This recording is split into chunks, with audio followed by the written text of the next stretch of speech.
السلام علیکم۔ میری بہو ہر روز 10 کلو پیاز سرسوں کے تیل میں جلا کر اپنے کمرے میں لے جاتی۔ جب وہ کمرے سے باہر آتی تو اس کے ہاتھ میں ڈھیروں پیسے ہوتے جو میرے ہاتھ میں رکھ کر کہتی، امی 10 کلو پیاز لا دیں۔ میں بڑی حیران ہوتی اور پوچھتی کہ یہ پیسے کہاں سے آتے ہیں تو وہ ٹال دیتی۔ ایک دن اسی طرح بہو کا راز معلوم کرنے کے لیے میں نے اسے میکے بھیج دیا اور 10 کلو پیاز جلا کر اس کے کمرے میں لے گئی، مگر مجھے تو پیسے نہ ملے۔ اب مجھے بہو پر شک ہونے لگا تھا، اس لیے میں صحیح موقع کی تلاش میں تھی۔ ایک دن بہو جو ہی پیاز کمرے میں لے کر گئی، میں بھی اس کے پیچھے پیچھے ہی چل پڑی، لیکن یہ دیکھ کر تو سکتے میں آ گئی کہ وہاں تو ننھے ننھے 50۔ میری بہو نے 10 کلو پیاز خریدے اور اسے سرسوں کے تیل میں جلانے لگی۔ میں اس کی یہ حرکت دیکھ کر حیران رہ گئی تھی۔ میں اسے کاٹ کھانے کو دوڑی اور بولی، ارے سمینہ بی بی، تم کہاں کی مہارانی ہو جو اتنا شاہ خرچی کرنے لگی ہو؟ شوہر تمہارا تو پچھلے 3 مہینوں سے چارپائی پر پڑا ہے، میں بوڑھی عورت ہی گھر کا خرچہ پانی چلا رہی ہوں۔ سمینہ بولی، امی یہ پیاز میں نے اپنے پیسوں سے خریدے ہیں۔ میں غصے سے بولی، اگر اتنے ہی پیسے آ گئے ہیں تو گھر میں راشن ڈلوا دیا کرو، یوں پیسے ضائع نہ کیا کرو۔ اس نے میری بات کا جواب دینا بھی ضروری نہیں سمجھا اور فون کی اسکرین کو دیکھنے لگی۔ سمینہ اچھی بھلی لڑکی تھی، مگر نہ جانے اس نے اپنے رنگ ڈھنگ کیوں بدل لیے تھے۔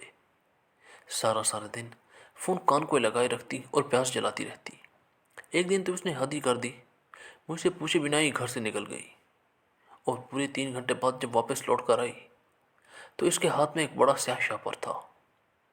میں بولی، سمینہ تم کہاں گئی تھی اور اس شاپر میں کیا ہے؟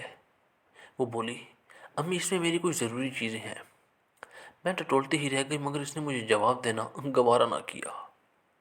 مجھے اب یہ لگنے لگا تھا کہ سمینہ نے میرے بیٹے کے ساتھ خیانت شروع کر دی ہے۔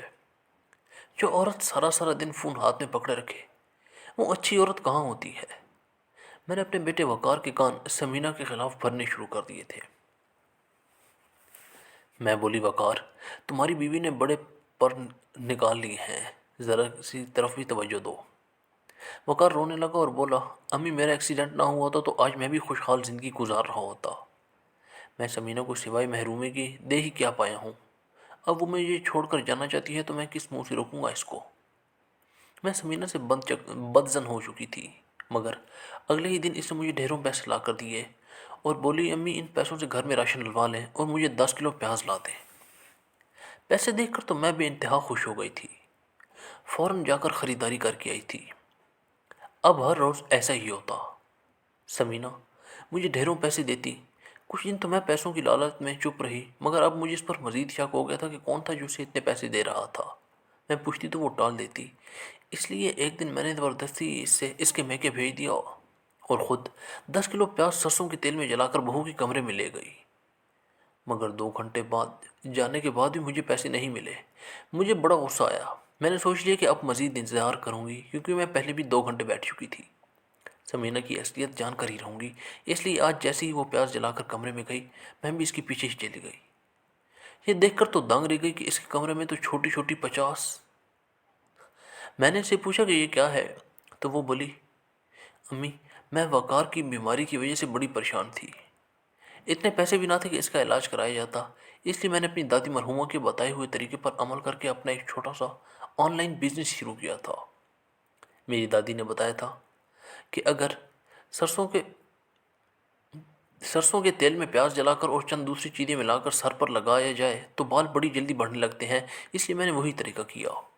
بہو چھوٹی چھوٹی 50 بوتلوں میں سرسوں کا تیل ڈال رہی تھی۔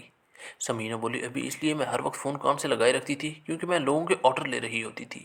اب میں اپنے شوہر کا علاج کرانے کے قابل ہو چکی ہوں، انشاءاللہ وہ بہت جلد ٹھیک ہو جائیں گے۔ سمینہ کی باتیں سن کر تو میری آنکھیں کھل گئی تھیں۔ اس دن میری سمجھ میں آیا کہ ہر عورت جو فون زیادہ استعمال کرتی ہے وہ بد کردار نہیں ہوتی۔